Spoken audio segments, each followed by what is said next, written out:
A years-long civil war in Yemen is taking a heavy toll on the civilian population. One America's Kendra Sitton has the latest. Riyadh and its U.S.-backed allies see the civil war in Yemen as a way to counter Iran's regional influence. But thousands of airstrikes have failed to achieve victory over Houthi rebels. Some experts say the three-year civil war, which has killed 10,000 people, is in a stalemate, and more sides in the conflict keep opening up.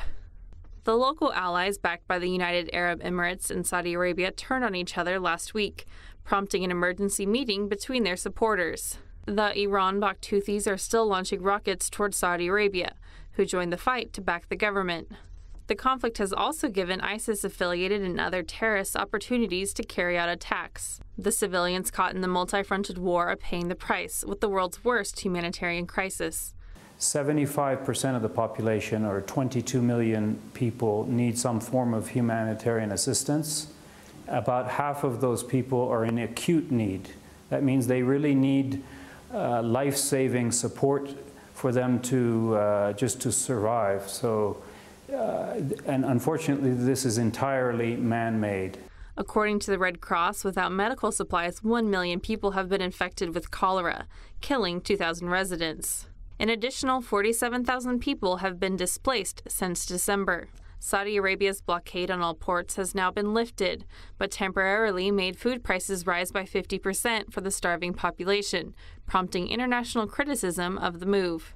Since opening the ports, Saudi Arabia has sent humanitarian aid to civilians in Yemen, even as it continues to conduct airstrikes. They are our neighbors, they are human beings first, so we are part of the international agencies that giving aids in Yemen. We are not alone, but we try to give them as much as we can. Saudi Arabia is also working to stimulate Yemen's economy with $2 billion in aid. The country met with delegates from the UAE, UK, and US last week to discuss how to distribute the money.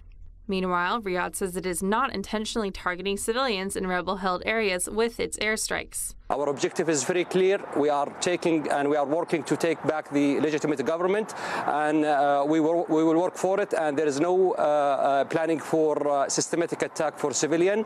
According to the UN, the Saudi-led coalition killed 68 children in Yemen in the last 3 months.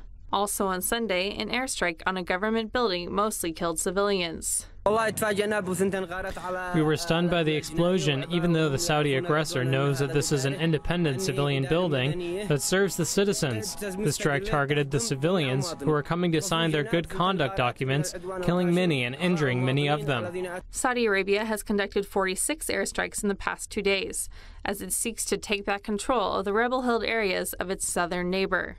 Kendra Sitton, One American News. We can use your help. Call your cable provider and kindly demand that One American News is added to your lineup. Call today.